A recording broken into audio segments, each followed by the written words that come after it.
Welcome to the I Coach Kids Spotlight series. We'll be joined by world-leading coaches, researchers and practitioners sharing their expert insights. All of these insights are to help us in our mission to champion sport policy, education and practice that puts kids first. Be sure to join us at icoachkids.org to learn, coach and connect. So let's dive in.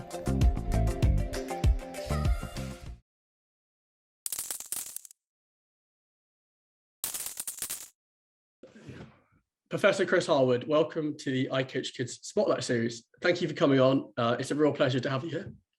No, it's a real pleasure to be here. Thanks a lot for having me. Great.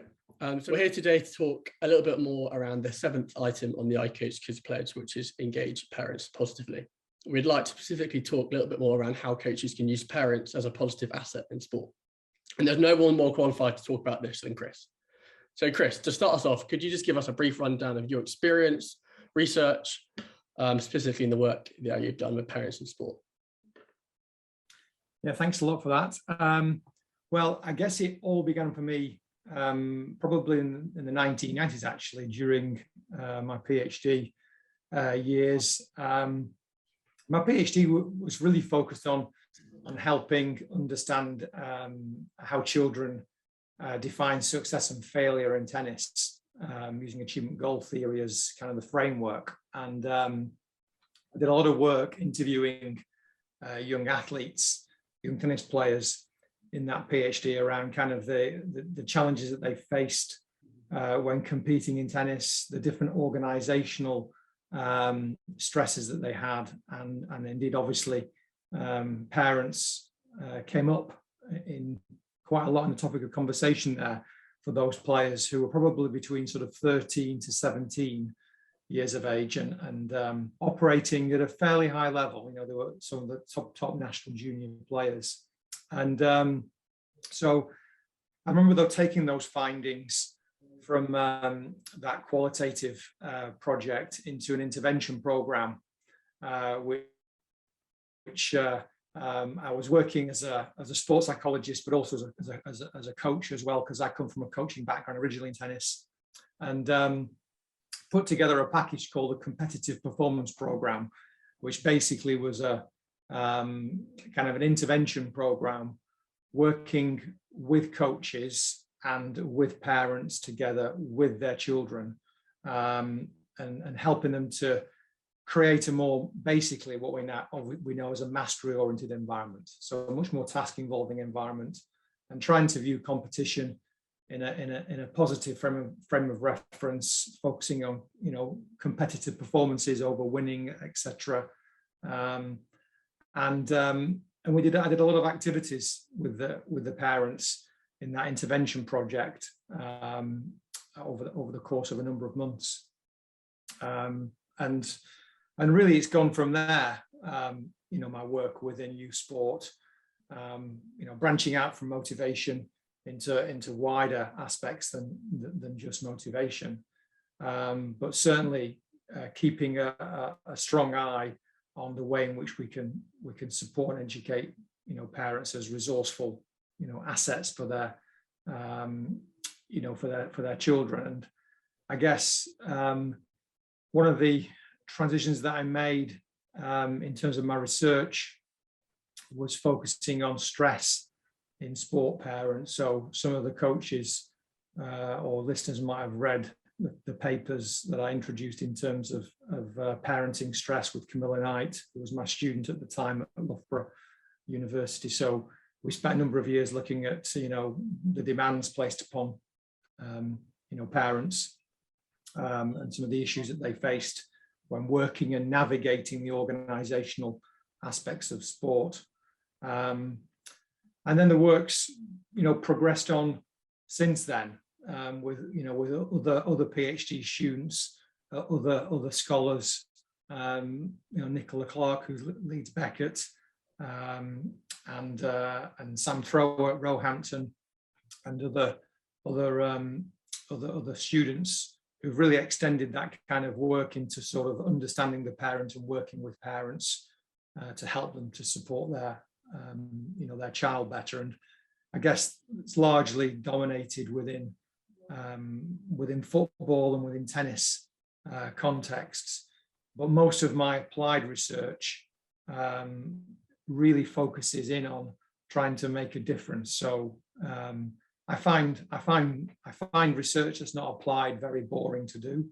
So for me, most of the questions I ask and the actual research that I do is pretty proximal and close to the coalface, whether it be working with coaches for young people and their parents, or whether it be working for parents to help them have their own positive experiences of sport, as well as helping their children to have a positive experience of sport as well.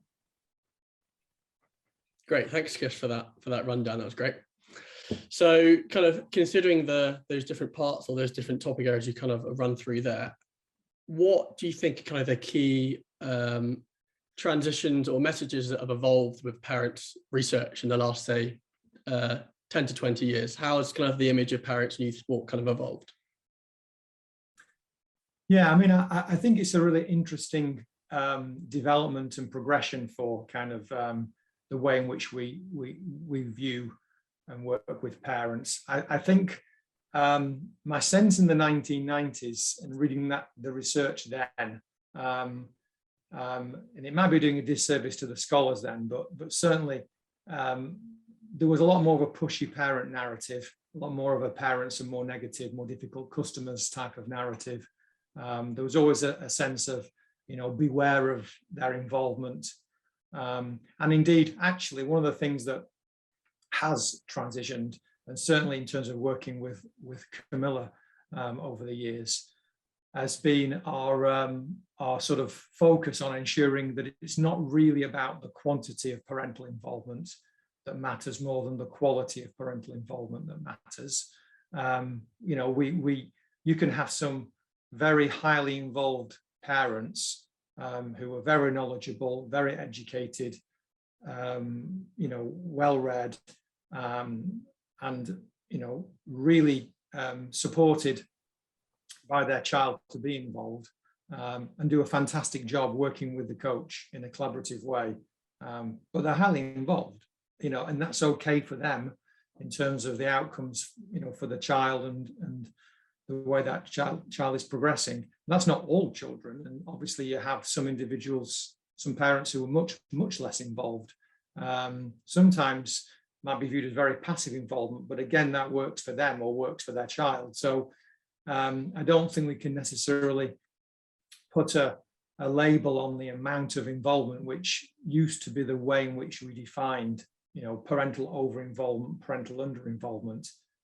It's much more about the quality of involvement that has particular, positive impacts on the child and that works well for the child and the team in that context. I think that's been one noticeable evolution, maybe from the researchers. I'm not quite sure it's stuck with coaches or organizations. I think they might still use the quantity sort of distinction, but I think with researchers, we understand through parental impact in terms of its quality. And I think that there's been a shift in spending more time research-wise on understanding parents themselves as parents, as opposed to doing research which has looked at the impact of parents on children's outcomes. So the original research tended to be much more about what are parents actually affecting in their kids, and let's look at the negative outcomes alongside some of the positive outcomes in terms of support. But I think that the latter research over the past decade, 10 to 15 years, has been on understanding what's going on for parents. Actually, let's try to understand parents in and of themselves, as a person and as a family unit, and even different types of family, and actually really understand it from their perspectives. And so my summary would be, ultimately, we've created a lot more empathy for parents, and I think that's been the line of travel in terms of applied strategy and tips that we try to give to coaches, which is actually, try to spend more time understanding parents and try to spend more time therefore working with parents rather than dealing with parents or coping with parents, which tends to have been the dominant narrative and discourse that maybe has pervaded kind of parents in the past. Yeah, so it seems like there's that shift from dealing with, exactly to say, to maybe kind of using parents as an asset, and that's one of kind of the iCoach Kids, that seventh item pledge is engaging parents positively. We're trying to use them to help our environment. So just kind of bearing that in mind, then I'm just going to give you a bit of a broad blanket question then to have a go at, Chris. So why is it important to engage parents positively then? And then maybe we can talk about specific around kind of the learning environment with young people and kind of maybe the impact that has on young people in those environments as well. Well, I mean, I think the first answer to that, or layer to that, is probably comes from Frederick Eccles' work on the role, the key parenting roles. As provider, interpreter, role model that we often talk about that parents play, in sport. Even just thinking about those roles and the influence that it has on children's behavior, from a psychosocial perspective, sort of gives you the answer that they're important people to influence. They're important because they provide for their child's experience. If parents weren't engaged or involved, we wouldn't have the youth sport economy. We wouldn't have coaches in professions getting paid in paid positions without parents. So they're pretty involved, pretty important in that sense of the word.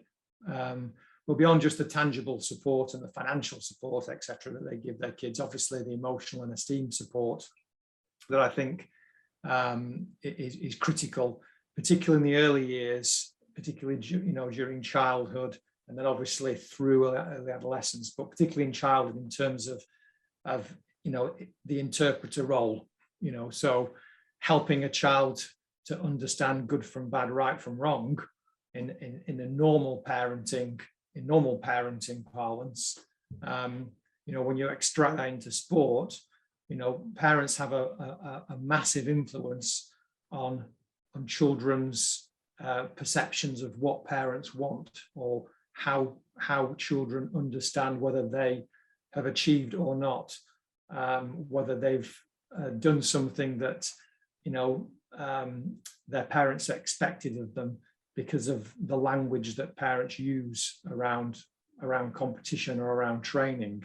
That they parents basically create the interpretive lens for a child to be able to make sense of their experience. And I always say to tennis parents, if your children's had a 25-shot rally, made all the right decisions in the world, got into position correctly every time, reached the net and missed a volley by a fraction, but your response is like head dropping, and the kid catches eye of that, then of course you're basically interpreting for the child that achievement is about not missing a volley or winning the point, rather than 25 other good things they've done absolutely correctly in terms of their perception, their decision making, and most often their responses. So I think that parents play an absolutely fundamental role. Probably the most important role they play is the way they interpret situations for their children, and therefore the way that their child creates beliefs and expectations about their parents and also about themselves, or for themselves in sport. And of course, for those parents who actually are engaged in sport themselves, and who watch sport with their child as well, they all obviously play a really important role model role in terms of the way they react to situations that their child sees as well, particularly if they're co-participating in sport or they're watching their dad play tennis or football, or or seeing them on the touchline. So, how does that parent respond to stress? And can I pick up something of value that I can use in terms of my own behavior, within sport? So I think that, they're important because they're massive influencers socially on their children. And I think they're obviously with their children a lot more than coaches are with the children. So they play influence, both before, during, and after the fact. If it's before in the car journey going, and it's after in the car journey on the way back, type of thing, which some of our researchers looked at actually as well recently. Yeah, I know. I noticed Sam Thrower and colleagues' paper just came out of that conversation with car staff. That's a really interesting way, like innovative methods is really cool. So you articulated really well the absolute profound influence that parents, of course, have on their children, and that in sport as well. So I just wonder what your thoughts were around why sometimes that relationship between coaches and parents and athletes in that triad then is sometimes being quite tumultuous at times, or is sometimes seen as, or as presented as even maybe. Yeah. I mean, I would love to dig a mile in some of those scenarios, being almost like a sports psychologist going in to investigate and try to understand from each of the people's perspective, kind of, what's going on for you in that scenario. So you see it from each person's perspective to try and untangle and unravel, why this relationship or this triadic relationship is maybe not functioning in the most optimal way possible. Because you never really know why until you actually get the chance to really to do that, that kind of understanding. But my sense, honestly, is maybe the setup time that's given by both parent and by coach at the start of the relationship. First of all, I think we should begin to educate and support parents very early doors in terms of their child's journey, within sport. I think that parents need a lot of help in terms of helping them to understand kind of what we call the known demands of the sport. So they just to understand what, and the workshops I do with parents for tennis, for the LTA, we spend 50 minutes of the first workshop understanding why tennis is psychologically tough, and by the end of that segment of the workshop, I know the parents feel kind of, wow, I can do this a lot better type thing, because you're helping parents to understand the different stresses potentially that are placed upon their child because of the nature of the sport. And I think when you actually really unpick it for parents, then you begin to get them on side and you hook them into thinking, okay, crikey, so okay, let's do this then.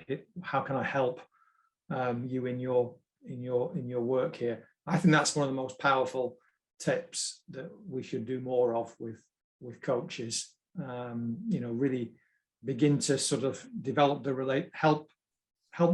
give the parent chance to talk to the coach about their child and themselves, but allow that time for the coach to share with the parent, what the journey is, what the pathway is, what the demands of the sport are, the kind of values and philosophy they have.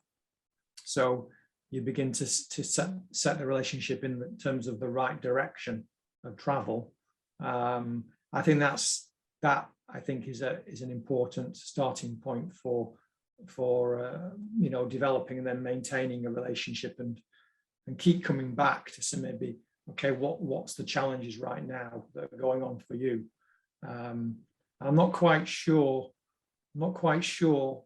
that a lot of parents and coaches have that degree or that quality of relationship, if I'm honest, that prevents maybe some of the negative outcomes from happening.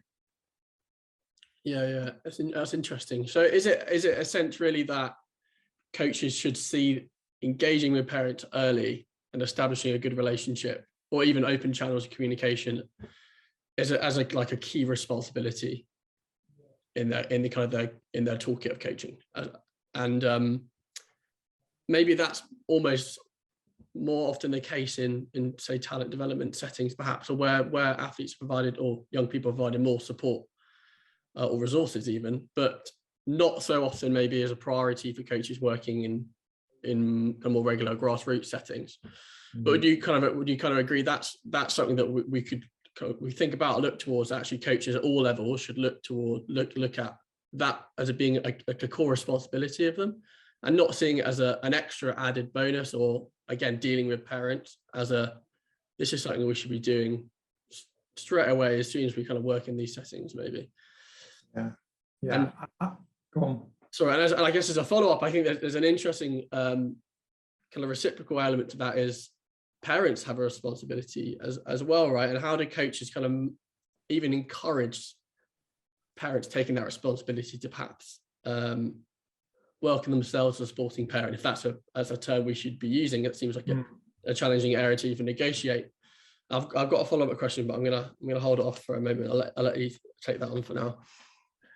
Yeah, I think that you're right around kind of the primary role of the coach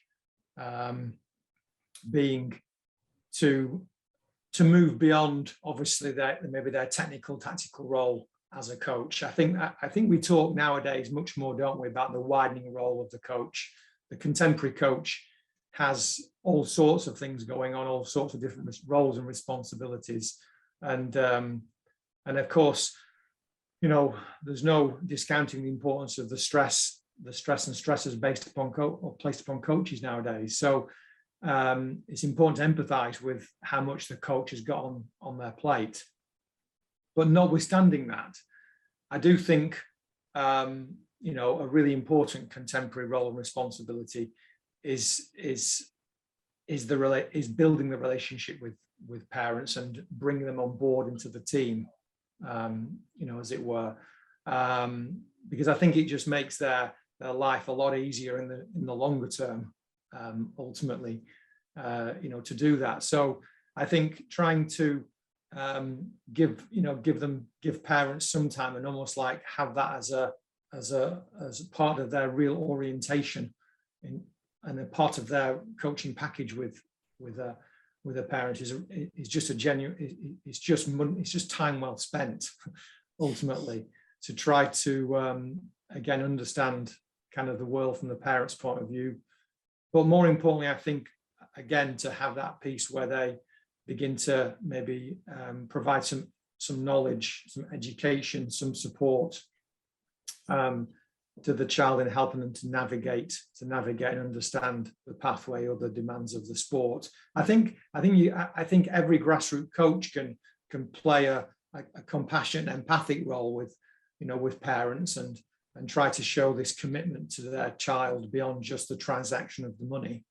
But I think that as the child becomes more committed and maybe moves, into county level or beyond, and you find that parents are investing a lot more money, but also a lot more time and a lot more emotion, and often in some cases, obviously, a lot of responsibility to be the primary caregiver, because in tennis, for example, a lot of parents are the ones going to matches and tournaments on their own without a coach, because the coach isn't going to watch, because they can't afford to pay the coach to play. They can't afford to pay the coach to watch a match. Whereas in football, obviously, you're taking your child to a coach, and the coach is looking after the kids there. So I think when you get to those higher levels of investment of time, which probably is literally county level upwards, but not necessarily at the highest levels, but even that lower, even that just above grassroots level, I think the coach can play that supporting, empathic, and educational role. I think one of the things that you said around the hook, around there's a responsibility for parents as well to come on board here, to be sort of motivated to be part of this bargain as well with the coach and collaborate with them. I mean, the work I've done recently, in tennis, latterly, previously in soccer, but now in tennis, with the 5 C's framework, has been to actually work with parents around the 5 C's framework. So as a hook in for them to realize the type of psychosocial skills that are on the table here, important to develop beyond just the technical and physical outcomes or performance outcomes, that their child might experience, including obviously not just good psychological performances, and to develop that within matches and through training settings, but to think about the wider psychosocial assets that you can help to influence in your child. And these kind of things are available through sport, and pulling coaches and parents together on working on the 5 C's together, because it's a project that both actually seem to sort of recognize that they can, we can see that, that's something we can begin to develop technically, physically, tactically, but also psychologically, with using that framework as a starting point for conversation on how things are going here. Yeah. So as a bit of a summary, it definitely feels like coaches get what they put into this relationship with parents. So when you've worked with parents, has the knowledge that they've had around this area surprised you, or kind of met your expectations at all? I think that when I've done my workshops with parents, and I think to the tennis work that we do with the LTA on a kind of a monthly workshop that the parents have on competition parenting, I'm always surprised by how articulate they are when they describe the demands of the game. For example, we use the chat function on those workshops, and they basically we ask them to sort of list the elements of tennis that make it tough, and they're very sharp on bringing the elements out in there without the need of even me probably to provide the reveal, which is kind of the education at the back end, although obviously there's a few little tidbits that I can bring out, nuances around the game which they might not have raised, but they're pretty knowledgeable around that area, and they're also very eager to talk, or very eager to share their own experiences, particularly when we've done the workshop face to face prior to COVID, so I would say that my reflection on them is that the parents who are the ones who come to the workshop, who I've engaged with, they're very hungry. They're hungry for learning and education, and support, and a lot of them have done their homework. A lot of them are quite knowledgeable. They're just looking for direction, with it. And of course, the vast majority of them, obviously they just want the best for their kid. I mean, it sounds like a cliche, but genuinely, obviously for those coaches who have kids, you'll do everything for your kid, particularly in sport, as well, in terms of trying to provide for them.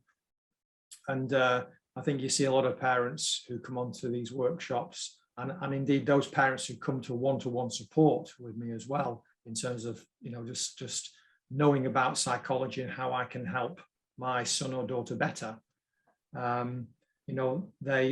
They come with a great intrinsic motivation to learn about how they can create the right environment around their child and be signposted to particular resources. So I think that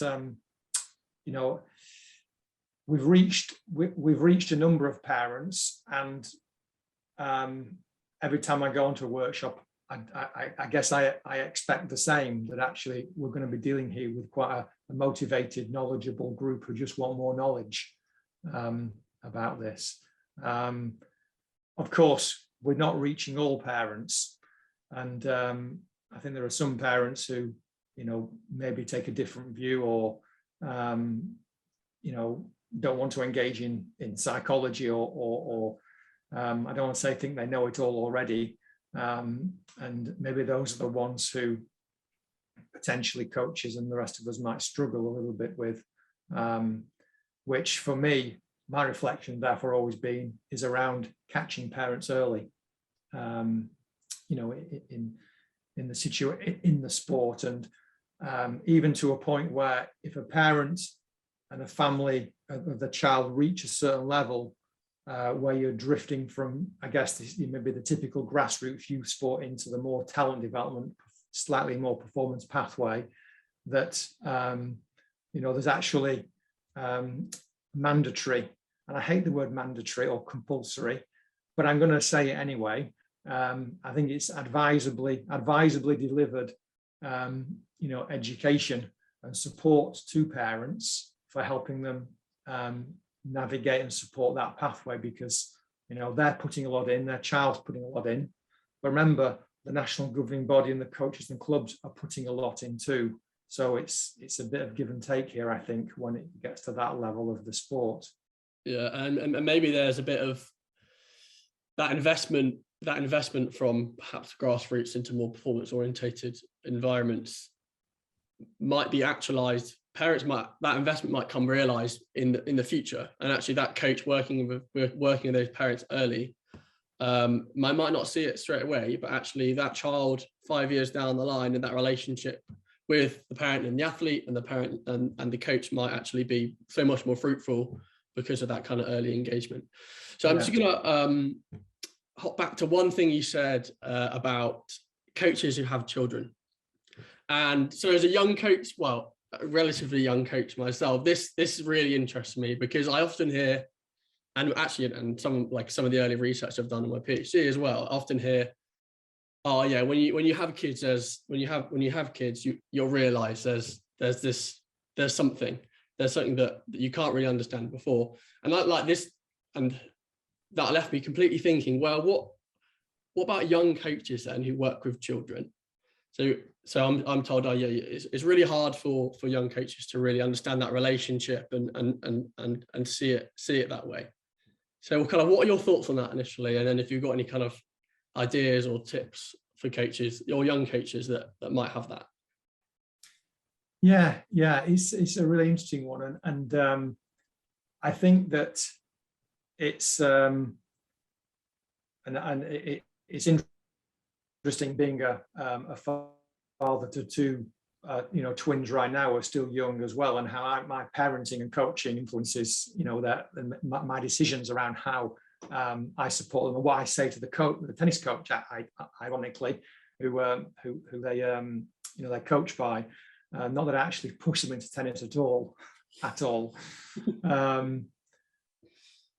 I think that one of the things that I would say to young coaches is, even though, first of all, there might be, in some cases, maybe a bit of an age gap or development gap between yourself as a young coach and the parent. And so sometimes it can be, I won't say frightening necessarily, but sometimes you feel like there's almost like a really strange power gap or power differential between young coaches and parents, which almost like sometimes inhibits the relationship. That you've got young coaches who maybe believe that they know how to do things, but haven't got kids. At the same time, you've got older parents who see a young coach and think, how can you know it all? And I've got kids, type of thing. So you have this almost like strange dynamic that I think can sometimes play out between certain young coaches and certain older parents. But I would honestly really advise or ask young coaches to just spend time with a parent, trying to maybe show your values as a coach, and for me, I think try to show obviously your life skills values rather than just your performance, athlete development values. So I think most parents that I work with, and whether they're working, how young or old they are, they still have very strong life skills values for their kids. They still want to know their children are developing psychosocially through the sport, and their mental health, well-being, and personal characteristics and development is looked after, through the sport. And so I think if you can come across as a young coach who actually cares about those aspects of child development, I think first of all that's a really big, important relational win, for you to to show that level of care to them. But I'd also have confidence to share kind of your own expectations of the team around the player. So rather than making it around my expectations of you as a parent of this, that, and the other, I would say I really want to focus on building the relationship with the child, but of course you're part of the team as a parent, and it's important for me to help to support that relationship with the child by bringing you in and actually supporting your work and your influence on the child as well. And some of the things that you can do maybe are these, because of the nature of tennis. Can we talk about that, or can we check in now and again sometimes to set up a contract or the way of working that we might do, so I can fill you in on the types of things that are going to help my coaching of your daughter or son or whatever out. So I think for me it's all in that communication and setup and use of time, and for young coaches not to just rush in and not fail to spend time on that interaction with the parent, but just view them as another human being who's interested in helping their child develop, and square away that time with them as a parent, if that makes sense. Yeah, I think it's a really interesting dynamic. I'm glad I managed to squeeze that question in, Chris. So as a bit of a kind of a final summary question before we get onto our final 3 quick fire questions, and taking on board everything we've talked about so far, so from your research and your experiences working with parents, what would you say are some of the things coaches can do to work with parents, and maybe some practical tips perhaps? And maybe you could just kind of quick fire, just give us some practical tips and kind of based on that. Well, as I said before, I think the first thing that coaches can do is spend that time building rapport, but also help them to understand the demands of the sport, and have that conversation with them around what do they understand about the demands of whatever sport it is, whether it's tennis, football, swimming, etc. So try to help parents with their expertise development, because they are resources, they are resourceful. So try to squeeze the resource and empower the resource. So spend time doing that. I think I would always encourage coaches to use parents as a source of information and observational material as well. I know it depends upon the sport that we're talking about here, but I would always advise coaches, as I do with parents, to be able to learn how to chart matches, or to become to become very basically expert in trying to look out for things which can be being worked on between the coach and the player, that the parent can feed back in with some useful information. So try to use, it's not about the parent replacing the coach in terms of coaching, it is about trying to use the resource that they are, rather than just dismissing them as not valuable. So I would certainly encourage them, to do that. And I would encourage coaches to begin to partner with parents almost separately to support their child's independence. So, you know, even setting little challenges that the coach might say, you know, because we know, you know, things like, you know, packing your own bag, trying to be ready for matches, being punctual, you know, trying to, you know, where parents try and give kids the responsibility for particular tasks that they need to do. Well, maybe along the developmental highway, there can be little challenges and projects that the coach and parent come up with for the child, you know, and they collaborate on. So we're able to build that children's, you know, developmental assets, you know, bit by bit. So I would say those are kind of a few things that spring to mind. Yeah, so much in there. Some great tips.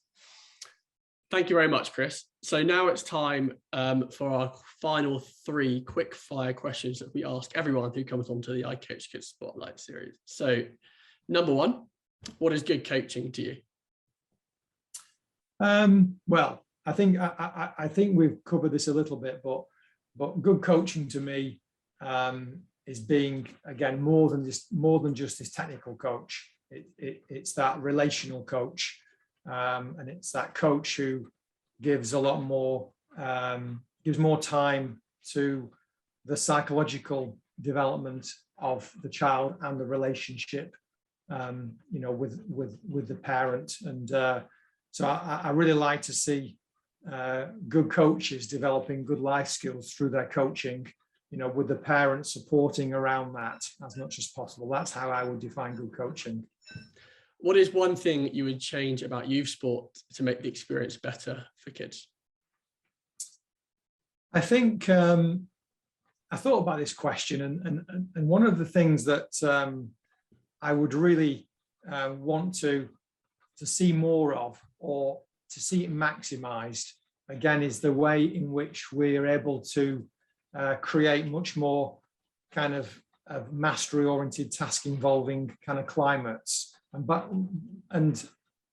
by that I mean that, for example, after competition, if we take tennis as an example, we're able to help children to understand more with how they've done relative to themselves, and provide feedback beyond the outcome to aspects to do with their sportspersonship, to do with their composure, to do with their physical presence, to do with their the ways in which they managed mistakes, the way in which they communicated or managed a relationship with the opponent.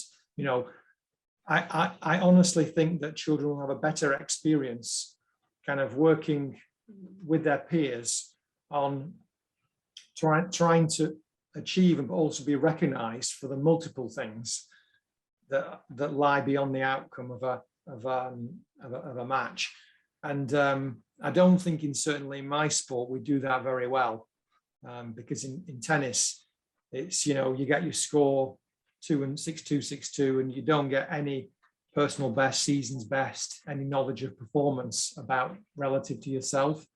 I've often thought about whether organisations like the LTA or the club could provide some way of providing more me now, me then, or other achievement information beyond the outcome after a competition, because it's not always naturally provided that. I think that would help youth sport experience better. And I know that's a long answer. No, it's great. The quick fire questions doesn't have to be a quick fire answer. So last question then. So what is the biggest difference in sport and coaching now compared to when you first got involved?